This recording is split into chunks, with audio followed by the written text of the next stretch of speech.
Hello all. Before we begin the video, let's discuss CloudFoundation.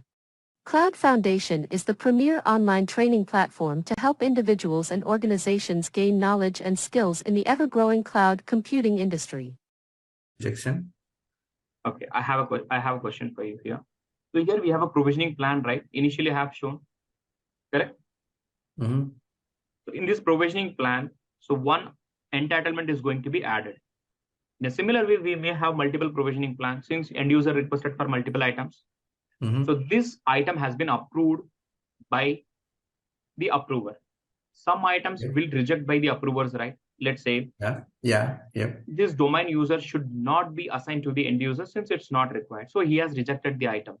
But already provisioning plan got generated in the first step, right? In the first workflow, initialized workflow.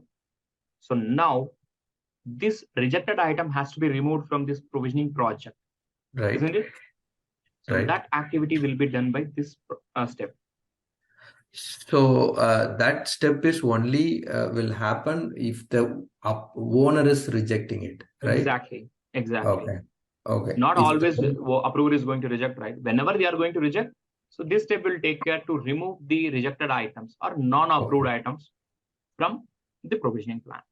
Okay. So suppose the owner is approving it by mistake, and is there any workflow? Like, is there any condition we can add saying that okay, it is having conflicting role, and even if the owner is approving, it needs to be rejected. Is there any condition we can add? Okay, so I have a question for you now. Yeah, we can do that. So in this step, if you want to add any workflow references, in such scenarios, what can we do? Directly, I'll answer your question. So we can add the workflow references directly, like check active policies. The step we can introduce over here as well, right? We can provide some references, something like that. Okay. Yeah. So once all the approved, non-approved items has been removed from the provisioning plan, it will go to the provisioning form post approval. Again, it's related to provisioning form. All the required information, whatever it's provided by the requester, it will be part of the provisioning plan. Okay. So again, after that, it will go to pre-provision step, which means it's ready for provisioning. It will refresh the identity request step. What is that identity request? Which means it's an access request. So access request, 1 second, it will refreshed, which means all the non-approved items will removed, and whatever, we got extra information from the requester, right? Those information will be updated in the access request level, and after that it will refresh the access request, and finally it will go for provisioning. And provision will happen based on the application type, like connected application or disconnected application. Again, here we have retries, provisioning project. So everything is there. Okay. We have a provisioning retries workflow references as well. So after that, it will go for. I'm sorry. Go ahead. What is that retries means? Retries means, let's say Sailpoint is trying to grant the access in the target application, but the target application is down. Active Directory application is down. What will happen in that scenario? So provision will end with failure, right? Yeah. So Sailpoint will conclude, okay, this application may be down, or maybe we are not able to grant this access. We have to retry once in every 60 minutes or once in every 120 minutes based on what we configured in this sub workflow, provision with retries workflow. So Sailpoint knows, okay, we have a condition where each and every 60 minutes provision has to be retried. So in that scenario, the retry will be called. You got it now? Got it. Okay. Okay. So after that, wait for queued items. What does it mean? So again, it's related to retrieve only. So whatever item, whatever access has been granted, that's fine. Whatever access it's been pending for retries are pending in the queue. So those, it will take, this step will take care of those activity. So finally, post provision.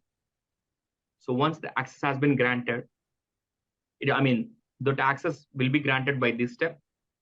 And after that, it will go to manual action. What does that mean, manual action? From line number 266 to 310.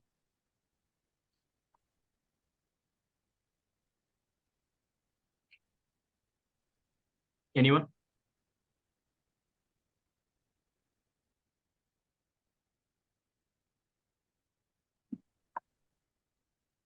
It sends an email that there's a. No. The fourth workflow, we have another workflow which is take care of all the email activity. Sending an email and all.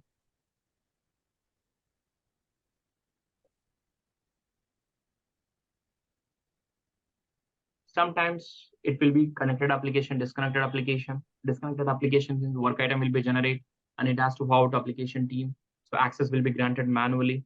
So those manual activities will be done by this manual action.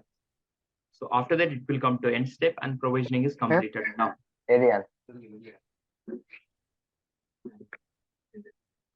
So the fourth one will be identity request notify.